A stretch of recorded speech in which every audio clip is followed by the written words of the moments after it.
Mysterious Visit by Mark Twain. The first notice that was taken of me when I settled down recently was by a gentleman who said he was an assessor and connected with the U.S. Internal Revenue Department. I said I had never heard of his branch of business before, but I was very glad to see him all the same. Would he sit down? He sat down. I did not know anything particular to say, and yet I felt that people who have arrived at the dignity of keeping house must be conversational, must be easy and sociable in company. So, in default of anything else to say, I asked him if he was opening his shop in our neighborhood.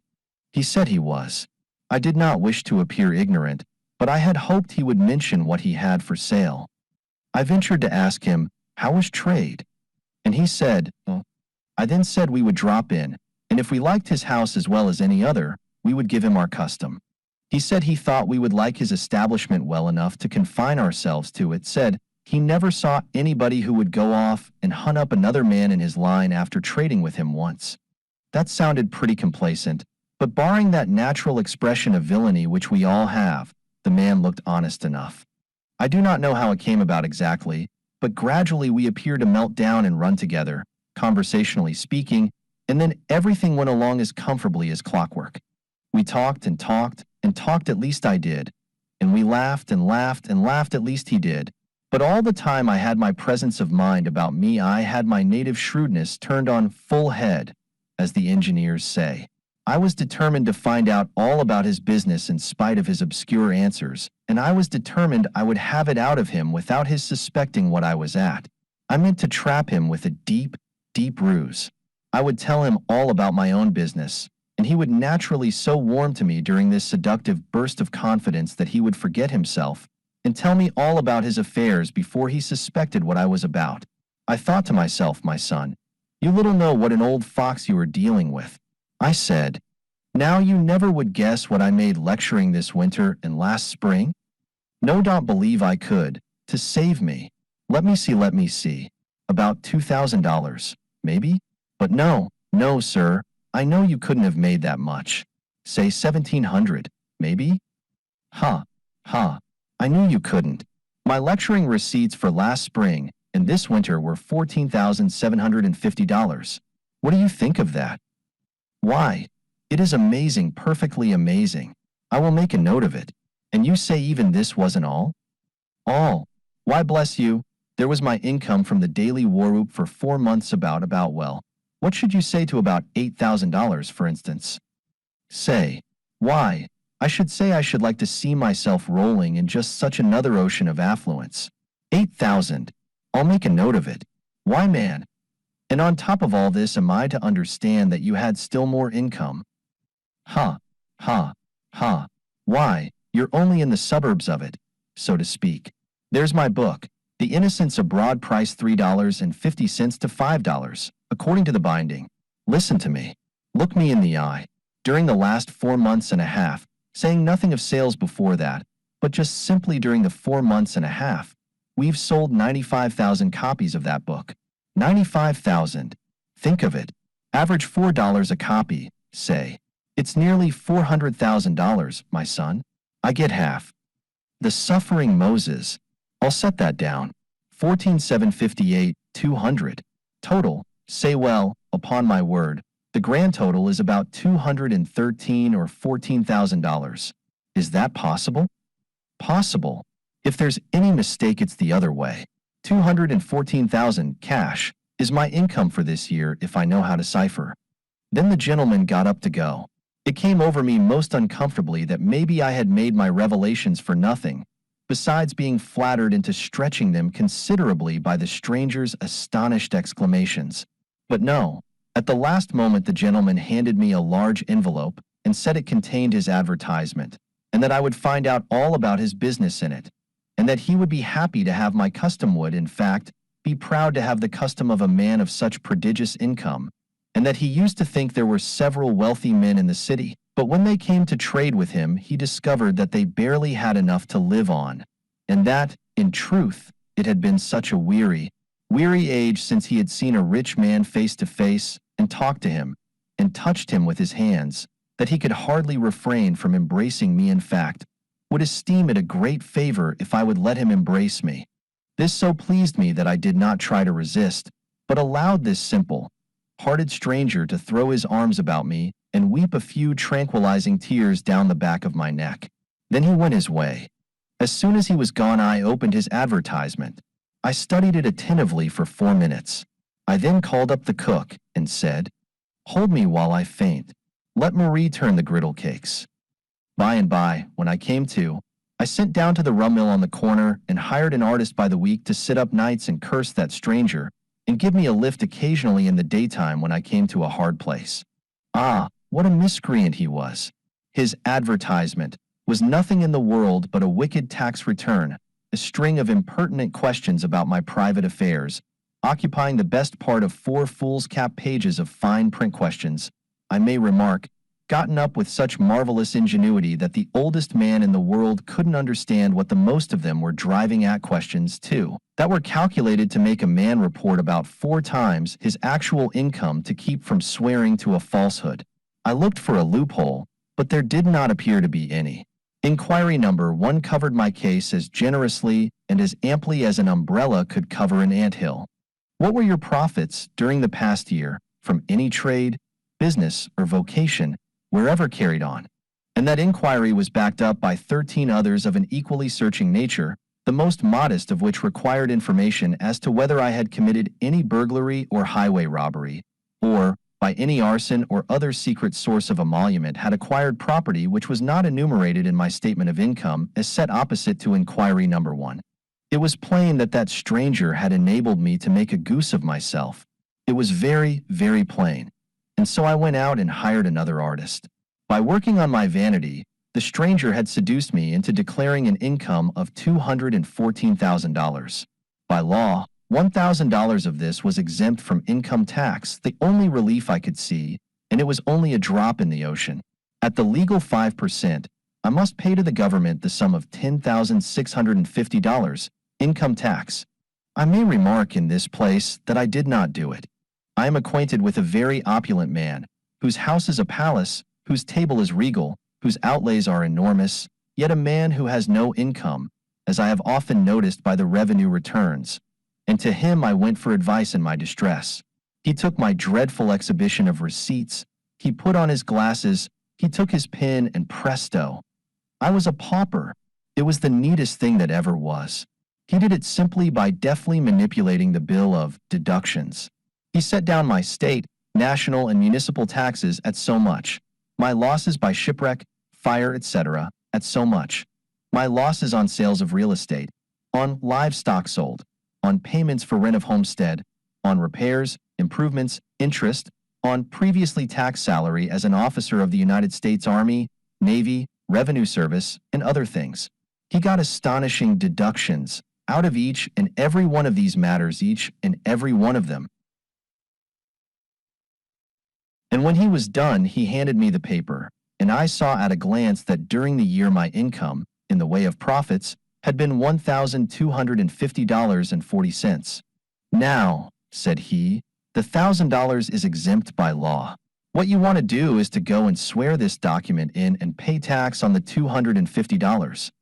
While he was making this speech, his little boy Willie lifted a $2 greenback out of his vest pocket and vanished with it, and I would wager anything that if my stranger were to call on that little boy tomorrow, he would make a false return of his income. "Do you," said I, "do you always work up the deductions after this fashion in your own case, sir?" "Well, I should say so. If it weren't for those 11 saving clauses under the head of deductions, I should be beggared every year to support this hateful and wicked, this extortionate and tyrannical government. This gentleman stands away up among the very best of the solid men of the city, the men of moral weight, of commercial integrity, of unimpeachable social spotlessness, and so I bowed to his example. I went down to the revenue office, and under the accusing eyes of my old visitor I stood up and swore to lie after lie, fraud after fraud, villainy after villainy, till my soul was coated inches and inches thick with perjury, and my self-respect gone for ever and ever. But what of it? It is nothing more than thousands of the richest and proudest and most respected, honored, and courted men in America do every year. And so I don't care. I am not ashamed. I shall simply, for the present, talk little and eschew fireproof gloves, lest I fall into certain dreadful habits irrevocably. A Monument to Adam, by Mark Twain. Someone has revealed to the Tribune that I once suggested to Reverend Thomas K. Beecher, of Elmira, New York, that we get up a monument to Adam, and that Mr. Beecher favored the project. There is more to it than that. The matter started as a joke, but it came somewhat near to materializing. It is long ago 30 years. Mr. Darwin's Descent of Man has been in print 5 or 6 years, and the storm of indignation raised by it was still raging in pulpits and periodicals. In tracing the genesis of the human race back to its sources, Mr. Darwin had left Adam out altogether. We had monkeys and missing links, and plenty of other kinds of ancestors, but no Adam. Jesting with Mr. Beecher and other friends in Elmira, I said there seemed to be a likelihood that the world would discard Adam and accept the monkey, and that in the course of time Adam's very name would be forgotten in the earth. Therefore this calamity ought to be averted. A monument would accomplish this, and Elmira ought not to waste this honorable opportunity to do Adam a favor and herself a credit. Then the unexpected happened. 2 bankers came forward and took hold of the matter not for fun, not for sentiment, but because they saw in the monument certain commercial advantages for the town. The project had seemed gently humorous before, it was more than that now, with this stern business gravity injected into it. The bankers discussed the monument with me. We met several times. They proposed an indestructible memorial to cost $25,000. The insane oddity of a monument set up in a village to preserve a name that would outlast the hills and the rocks without any such help would advertise Elmira to the ends of the earth and draw custom. It would be the only monument on the planet to Adam, and in the matter of interest and impressiveness could never have a rival until somebody should set up a monument to the Milky Way. People would come from every corner of the globe and stop off to look at it. No tour of the world would be complete that left out Adam's monument. Elmira would be a mecca. There would be pilgrim ships at pilgrim rates, pilgrim specials on the continent's railways. Libraries would be written about the monument. Every tourist would Kodak it. Models of it would be for sale everywhere in the earth. Its form would become as familiar as the figure of Napoleon. One of the bankers subscribed $5,000, and I think the other one subscribed half as much, but I do not remember with certainty now whether that was the figure or not. We got designs made. Some of them came from Paris. In the beginning, as a detail of the project when it was yet a joke, I had framed a humble and beseeching and perfervid petition to Congress begging the government to build the monument, as a testimony of the great republic's gratitude to the father of the human race, and as a token of her loyalty to him in this dark day of humiliation when his older children were doubting and deserting him. It seemed to me that this petition ought to be presented. Now it would be widely and feelingly abused and ridiculed and cursed, and would advertise our scheme and make our ground floor stock go off briskly. So I sent it to General Joseph R. Hawley, who was then in the House, and he said he would present it. But he did not do it. I think he explained that when he came to read it he was afraid of it. It was too serious, too gushy, too sentimental. The House might take it for earnest. We ought to have carried out our monument scheme. We could have managed it without any great difficulty, and Elmira would now be the most celebrated town in the universe. Very recently I began to build a book in which one of the minor characters touches incidentally upon a project for a monument to Adam. And now the Tribune has come upon a trace of the forgotten jest of 30 years ago. Apparently mental telegraphy is still in business. It is odd, but the freaks of mental telegraphy are usually odd. A Memory, by Mark Twain. When I say that I never knew my austere father to be enamored of but one poem in all the long half-century that he lived, persons who knew him will easily believe me. When I say that I have never composed but one poem in all the long third of a century that I have lived, persons who know me will be sincerely grateful. And finally, when I say that the poem which I composed was not the one which my father was enamored of, persons who may have known us both will not need to have this truth shot into them with a mountain howitzer before they can receive it. My father and I were always on the most distant terms when I was a boy, a sort of armed neutrality, so to speak. At irregular intervals this neutrality was broken, and suffering ensued. But I will be candid enough to say that the breaking and the suffering were always divided up with strict impartiality between us, which is to say, my father did the breaking, and I did the suffering.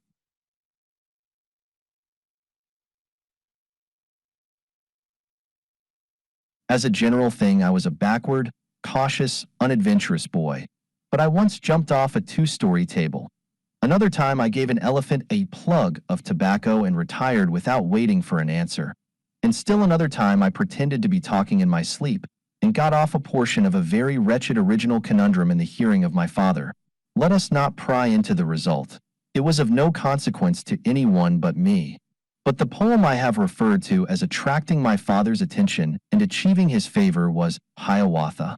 Some man who courted a sudden and awful death presented him an early copy, and I never lost faith in my own senses until I saw him sit down and go to reading it in cold blood, saw him open the book, and heard him read these following lines, with the same inflectionless judicial frigidity with which he always read his charge to the jury or administered an oath to a witness. Take your bow, O Hiawatha, take your arrows, jasper-headed, take your war club, Puggawagan, and your mittens, Minjakawan, and your birch canoe for sailing, and the oil of Mishnama. Presently my father took out of his breast pocket an imposing warranty deed, and fixed his eyes upon it, and dropped into meditation. I knew what it was. A Texan lady and gentleman had given my half-brother, Orrin Johnson, a handsome property in a town in the north, in gratitude to him for having saved their lives by an act of brilliant heroism. By and by my father looked towards me and sighed. Then he said, "If I had such a son as this poet, here were a subject worthier than the traditions of these Indians." "If you please, sir, where?" "In this deed."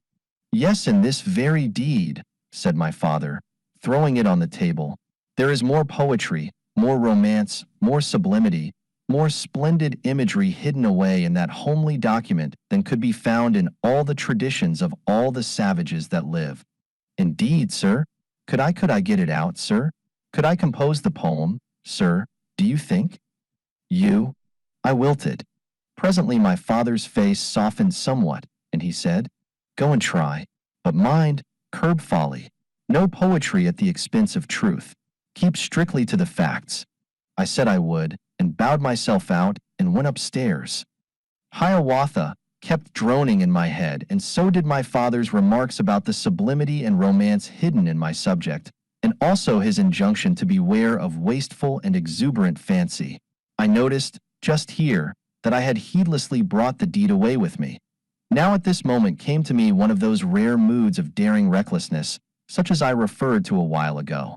Without another thought, and in plain defiance of the fact that I knew my father meant me to write the romantic story of my half-brother's adventure and subsequent good fortune, I ventured to heed merely the letter of his remarks and ignore their spirit. I took the stupid warranty deed itself and chopped it up into Hiawathian blank verse without altering or leaving out 3 words, and without transposing 6. It required loads of courage to go downstairs and face my father with my performance. I started 3 or 4 times before I finally got my pluck to where it would stick. But at last I said I would go down and read it to him if he threw me over the church for it. I stood up to begin, and he told me to come closer. I edged up a little, but still left as much neutral ground between us as I thought he would stand. Then I began. It would be useless for me to try to tell what conflicting emotions expressed themselves upon his face, nor how they grew more and more intense as I proceeded, nor how a fell darkness descended upon his countenance, and he began to gag and swallow, and his hands began to work and twitch as I reeled off line after line, with the strength ebbing out of me and my legs trembling under me. The story of a gallant deed. This indenture, made the 10th day of November, in the year of our Lord 1806 between Joanna S. E. Gray and Philip Gray, her husband, of Salem City in the state of Texas, of the first part, and O. B. Johnson, of the town of Austin, ditto, witnesseth, that said party of first part, for and in consideration of the sum of $20,000, lawful money of the U.S. of America, to them in hand now paid by said party of the second part, the due receipt whereof is here, by confessed and acknowledged having granted, bargained, sold, remised, released and aliened and conveyed, confirmed, and by these presents do grant and bargain, sell, remise, alien, release, convey, and con, firm unto the said aforesaid party of the second part, and to his heirs and assigns forever and ever all, that certain lot or parcel of land situate in city of Dunkirk, county of Chautauqua, and likewise furthermore in York State, bounded and described, to wit, as follows herein, namely beginning at the distance of 140 feet, north half east, northeast by north, east-northeast, and northerly of the northerly line of Mulligan Street on the westerly line of Brannigan Street, and running thence due northerly on Brannigan Street 200 feet, thence at right angles westerly, northwest by west and west half west, west and by north, northwest by west about. I kind of dodged, and the bootjack broke the looking glass. I could have waited to see what became of the other missiles if I had wanted to, but I took no interest in such things. A Medieval Romance by Mark Twain. Chapter 1. The Secret Revealed. It was night. Stillness reigned in the grand old feudal castle of Klugenstein. The year 1222 was drawing to a close. Far away up in the tallest of the castle's towers, a single light glimmered. A secret council was being held there. The stern old lord of Klugenstein sat in a chair of state meditating. Presently he said, with a tender accent, "My daughter." A young man of noble presence, clad from head to heel in knightly mail, answered, "Speak, father." "My daughter, the time is come for the revealing of the mystery that hath puzzled all your young life. Know, then, that it had its birth in the matters which I shall now unfold. My brother Ulrich is the great Duke of Brandenburg. Our father, on his deathbed, decreed that if no son were born to Ulrich, the succession should pass to my house, provided a son were born to me. And further, in case no son were born to either, but only daughters, then the succession should pass to Ulrich's daughter, if she proved stainless. If she did not, my daughter should succeed, if she retained a blameless name. And so I, and my old wife here, prayed fervently for the good boon of a son, but the prayer was vain. You were born to us. I was in despair. I saw the mighty prize slipping from my grasp, the splendid dream vanishing away. And I had been so hopeful. 5 years had Ulrich lived in wedlock, and yet his wife had borne no heir of either sex. But hold, I said, all is not lost. A saving scheme had shot athwart my brain. You were born at midnight. Only the leech, the nurse, and 6 waiting women knew your sex. I hanged them every one before an hour had sped. Next morning all the barony went mad with rejoicing over the proclamation that a son was born to Klugenstein, an heir to mighty Brandenburg. And well, the secret has been kept.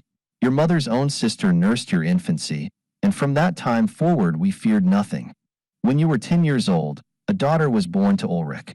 We grieved, but hoped for good results from measles, or physicians, or other natural enemies of infancy, but were always disappointed. She lived, she throve, heaven's molly sun upon her. But it is nothing. We are safe. For, have we not a son? And is not our son the future Duke? Our well-beloved Conrad, is it not so? For, woman of 28 years, as you are, my child, none other name than that hath ever fallen to you. Now it hath come to pass that age hath laid its hand upon my brother, and he waxes feeble. The cares of state do tax him sore. Therefore he wills that you shall come to him and be already Duke in act, though not yet in name. Your servitors are ready, you journey forth tonight. Now listen well. Remember every word I say. There is a law as old as Germany that if any woman sit for a single instant in the great ducal chair, before she hath been absolutely crowned in presence of the people, she shall die. So heed my words. Pretend humility. Pronounce your judgments from the premier's chair, which stands at the foot of the throne. Do this until you are crowned and safe. It is not likely that your sex will ever be discovered, but still it is the part of wisdom to make all things as safe as may be in this treacherous earthly life. Oh, my father, is it for this my life hath been a lie? Was it that I might cheat my unoffending cousin of her rights? Spare me, father, spare your child. What hussy? Is this my reward for the august fortune my brain has wrought for thee? By the bones of my father, this puling sentiment of thine but ill accords with my humor. Betake thee to the Duke instantly, and beware how thou meddlest with my purpose. Let this suffice of the conversation. It is enough for us to know that the prayers, the entreaties, and the tears of the gentle-natured girl availed nothing. They nor anything could move the stout old lord of Klugenstein. And so, at last, with a heavy heart, the daughter saw the castle gates close behind her, and found herself riding away in the darkness surrounded by a knightly array of armed vassals and a brave following of servants. The old baron sat silent for many minutes after his daughter's departure, and then he turned to his sad wife and said, "Dame, our matters seem speeding fairly. It is full 3 months since I sent the shrewd and handsome Count Detzin on his devilish mission to my brother's daughter Constance. If he fail, we are not wholly safe. But if he do succeed, no power can bar our girl from being Duchess Ian, though ill fortune should decree she never should be duke. My heart is full of bodings, yet all may still be well. Tush, woman, leave the owls to croak. To bed with ye, and dream of Brandenburg and grandeur." Chapter 2. Festivity and Tears. 6 days after the occurrences related in the above chapter, the brilliant capital of the Duchy of Brandenburg was resplendent with military pageantry and noisy with the rejoicings of loyal multitudes. For Conrad, the young heir to the crown, was come. The old duke's heart was full of happiness, for Conrad's handsome person and graceful bearing had won his love at once. The great halls of Tai Palace were thronged with nobles, who welcomed Conrad bravely. And so bright and happy did all things seem, that he felt his fears and sorrows passing away and giving place to a comforting contentment. But in a remote apartment of the palace, a scene of a different nature was transpiring. By a window stood the duke's only child, the Lady Constance. Her eyes were red and swollen, and full of tears. She was alone. Presently she fell to weeping anew, and said aloud, "The villain Detzin is gone, has fled the dukedom. I could not believe it at first, but alas, it is too true, and I loved him so. I dared to love him, though I knew the duke my father would never let me wed him. I loved him, but now I hate him. With all my soul I hate him. Oh, what is to become of me? I am lost, lost, lost. I shall go mad." Chapter 3. The plot thickens. Few months drifted by. All men published the praises of the young Conrad's government and extolled the wisdom of his judgments, the mercifulness of his sentences, and the modesty with which he bore himself in his great office. The old duke soon gave everything into his hands, and sat apart and listened with proud satisfaction while his heir delivered the decrees of the crown from the seat of the premier. It seemed plain that one so loved and praised and honored of all men as Conrad was, could not be otherwise than happy. But strange enough, he was not. For he saw with dismay that the Princess Constance had begun to love him. The love of the rest of the world was happy fortune for him, but this was freighted with danger. And he saw, moreover, that the delighted duke had discovered his daughter's passion likewise, and was already dreaming of a marriage. Every day somewhat of the deep sadness that had been in the princess' face faded away. Every day hope and animation beamed brighter from her eye, and by even vagrant smiles visited the face that had been so troubled. Conrad was appalled. He bitterly cursed himself for having yielded to the instinct that had made him seek the companionship of one of his own sex when he was new and a stranger in the palace, when he was sorrowful and yearned for a sympathy such as only women can give or feel. He now began to avoid his cousin, but this only made matters worse, for, naturally enough, the more he avoided her, the more she cast herself in his way. He marveled at this at first, and next it startled him. The girl haunted him. She hunted him. She happened upon him at all times and in all places, in the night as well as in the day. She seemed singularly anxious. There was surely a mystery somewhere. This could not go on forever. All the world was talking about it. The Duke was beginning to look perplexed. Poor Conrad was becoming a very ghost through dread and dire distress. One day, as he was emerging from a private anteroom attached to the picture gallery, Constance confronted him, and seizing both his hands in hers, exclaimed, Oh, why? Do you avoid me? What have I done, what have I said, to lose your kind opinion of me, for surely I had it once. Conrad, do not despise me, but pity a tortured heart? I cannot hold the words unspoken longer, lest they kill me. I love you, Conrad. There, despise me if you must, but they would be uttered. Conrad was speechless. Constance hesitated a moment, and then, misinterpreting his silence, a wild gladness flamed in her eyes, and she flung her arms about his neck and said, You relent. You relent. You can love me, you will love me. Oh, say you will, my own, my worshipped Conrad. Conrad groaned aloud. A sickly pallor overspread his countenance, and he trembled like an aspen. Presently, in desperation, he thrust the poor girl from him and cried, You know not what you ask. It is forever and ever impossible. And then he fled like a criminal and left the princess stupefied with amazement. A minute afterward she was crying and sobbing there, and Conrad was crying and sobbing in his chamber. Both were in despair. Both save ruin staring them in the face. By and by Constance rose slowly to her feet and moved away, saying, To think that he was despising my love at the very moment that I thought it was melting his cruel heart. I hate him. He spurned me, did this man. He spurned me from him like a dog. Chapter 4. The awful revelation. Time passed on. A settled sadness rested once more upon the countenance of the good Duke's daughter. She and Conrad were seen together no more now. The Duke grieved at this. But as the weeks wore away, Conrad's color came back to his cheeks and his old-time vivacity to his eye, and he administered the government with a clear and steadily ripening wisdom. Presently a strange whisper began to be heard about the palace. It grew louder. It spread farther. The gossips of the city got hold of it. It swept the dukedom. And this is what the whisper said. The Lady Constance hath given birth to a child. When the Lord of Klugenstein heard it, he swung his plumed helmet thrice around his head and shouted, Long live Duke Conrad! For lo, his crown is sure.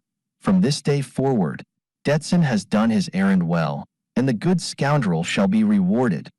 And he spread the tidings far and wide, and for 48 hours no soul in all the barony but did dance and sing, carouse and illuminate, to celebrate the great event, and all at proud and happy old Klugenstein's expense. Chapter 5.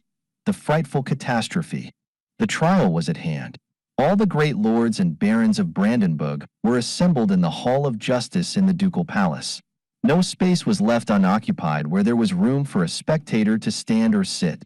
Conrad, clad in purple and ermine, sat in the premier's chair, and on either side sat the great judges of the realm. The old duke had sternly commanded that the trial of his daughter should proceed, without favor, and then had taken to his bed broken-hearted. His days were numbered. Poor Conrad had begged, as for his very life, that he might be spared the misery of sitting in judgment upon his cousin's crime, but it did not avail. The saddest heart in all that great assemblage was in Conrad's breast. The gladdest was in his father's. For, unknown to his daughter Conrad, the old Baron Klugenstein was come, and was among the crowd of nobles, triumphant in the swelling fortunes of his house. After the heralds had made due proclamation and the other preliminaries had followed, the venerable Lord Chief Justice said, Prisoner, stand forth. The unhappy princess rose and stood unveiled before the vast multitude. The Lord Chief Justice continued, Most noble lady, before the great judges of this realm it hath been charged and proven that out of holy wedlock your grace hath given birth unto a child. And by our ancient law the penalty is death, excepting in one sole contingency, whereof his grace the acting duke, our good Lord Conrad, will advertise you in his solemn sentence now. Wherefore, give heed. Conrad stretched forth the reluctant scepter, and in the self-same moment the womanly heart beneath his robe yearned pityingly toward the doomed prisoner, and the tears came into his eyes. He opened his lips to speak, but the Lord Chief Justice said quickly, Not there, your grace, not there. It is not lawful to pronounce judgment upon any of the ducal line save from the ducal throne. A shudder went to the heart of poor Conrad, and a tremor shook the iron frame of his old father likewise. Conrad had not been crowned. Did he profane the throne? He hesitated and turned pale with fear. But it must be done. Wondering eyes were already upon him. They would be suspicious eyes if he hesitated longer. He ascended the throne. Presently he stretched forth the scepter again, and said, "Prisoner, in the name of our sovereign lord, Ulrich, Duke of Brandenburg, I proceed to the solemn duty that hath devolved upon me. Give heed to my words. By the ancient law of the land, except you produce the partner of your guilt and deliver him up to the executioner, you must surely die. Embrace this opportunity, save yourself while yet you may. Name the father of your child." A solemn hush fell upon the great court, a silence so profound that men could hear their own hearts beat. Then the princess slowly turned, with eyes gleaming with hate, and pointing her finger straight at Conrad, said, "Thou art the man." An appalling conviction of his hopeless peril struck a chill to Conrad's heart like the chill of death itself. What power on earth could save him? To disprove the charge, he must reveal that he was a woman, and for an uncrowned woman to sit in the ducal chair was death. At one and the same moment, he and his grim old father swooned and fell to the ground. The remainder of this thrilling and eventful story will not be found in this or any other publication, either now or at any future time. The truth is, I have got my hero, or heroine, into such a particularly close place that I do not see how I am ever going to get him, or her, out of it again, and therefore I will wash my hands of the whole business, and leave that person to get out the best way that offers, or else stay there. I thought it was going to be easy enough to straighten out that little difficulty, but it looks different now. A Letter to the Secretary of the Treasury, by Mark Twain. Riverdale on the Hudson, October 15, 1902. The Hon. The Secretary of the Treasury, Washington, D.C.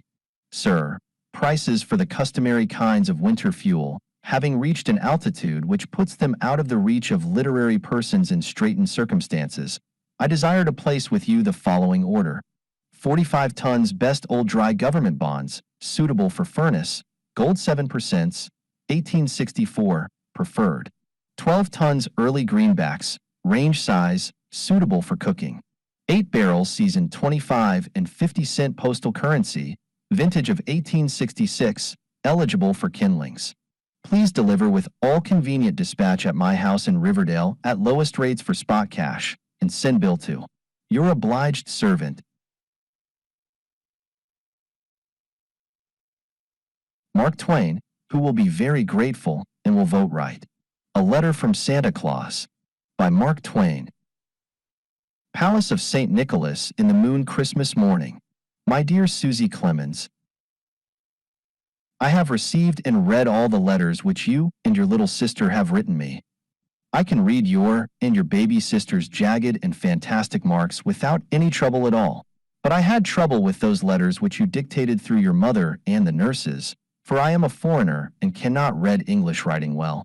You will find that I made no mistakes about the things which you and the baby ordered in your own letters. I went down your chimney at midnight when you were asleep and delivered them all myself and kissed both of you too. But there were 1 or 2 small orders which I could not fill because we ran out of stock. There was a word or two in your mamma's letter which I took to be a trunk full of doll's clothes. Is that it? I will call at your kitchen door about 9 o'clock this morning to inquire. But I must not see anybody, and I must not speak to anybody but you. When the kitchen doorbell rings, George must be blindfolded and sent to the door. You must tell George he must walk on tiptoe and not speak, otherwise he will die someday. Then you must go up to the nursery and stand on a chair or the nurse's bed and put your ear to the speaking tube that leads down to the kitchen, and when I whistle through it you must speak in the tube and say, "Welcome, Santa Claus." Then I will ask whether it was a trunk you ordered or not. If you say it was, I shall ask you what color you want the trunk to be. And then you must tell me every single thing in detail which you want the trunk to contain.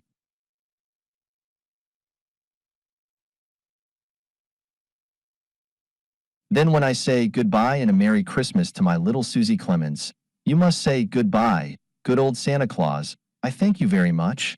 Then you must go down into the library and make George close all the doors that open into the main hall, and everybody must keep still for a little while. I will go to the moon and get those things, and in a few minutes I will come down the chimney that belongs to the fireplace that is in the hall, if it is a trunk you want, because I couldn't get such a thing as a trunk down the nursery chimney, you know. If I should leave any snow in the hall, you must tell George to sweep it into the fireplace, for I haven't time to do such things. George must not use a broom, but a rag, else he will die some day. If my boot should leave a stain on the marble, George must not wholly stone it away. Leave it there always in memory of my visit, and whenever you look at it or show it to anybody, you must let it remind you to be a good little girl. Whenever you are naughty and someone points to that mark which your good old Santa Claus's boot made on the marble, what will you say, little sweetheart? A Humane Word from Satan, by Mark Twain. The following letter, signed by Satan and purporting to come from him, we have reason to believe was not written by him, but by Mark Twain, editor. To the editor of Harper's Weekly. Dear Sir and Kinsman, let us have done with this frivolous talk. The American Board accepts contributions from me every year. Then why shouldn't it from Mr. Rockefeller? In all the ages, 3/4 of the support of the great charities has been conscience money, as my books will show. Then what becomes of the sting when that term is applied to Mr. Rockefeller's gift? The American Board's trade is financed mainly from the graveyards. Bequests, you understand. Conscience money. Confession of an old crime and deliberate perpetration of a new one. For deceased contribution is a robbery of his heirs. Shall the board decline bequests because they stand for one of these offenses every time and generally for both? Allow me to continue. The charge must persistently and resentfully and remorselessly dwelt upon is that Mr. Rockefeller's contribution is incurably tainted by perjury proved against him in the courts. It makes U.S. smile down in my place. Because there isn't a rich man in your vast city who doesn't perjure himself every year before the tax board. They are all caked with perjury, many layers thick, ironclad, so to speak. If there is one that isn't, I desire to acquire him for my museum and will pay dinosaur rates. Will you say it is an infraction of the law, but only annual evasion of it? Comfort yourselves with that nice distinction if you like, for the present. But by and by, when you arrive, I will show you something interesting. A whole hell full of evaders. Sometimes a frank lawbreaker turns up elsewhere, but I get those others every time. To return to my muttons. I wish you to remember that my rich perjurers are contributing to the American Board with frequency. It is money filched from the sworn-off personal tax. Therefore it is the wages of sin. Therefore it is my money. Therefore it is that contributed. And finally, it is therefore, as I have said, since the board daily accepts contributions from me, why should it decline them from Mr. Rockefeller, who is as good as I am? Let the courts say what they may. Satan.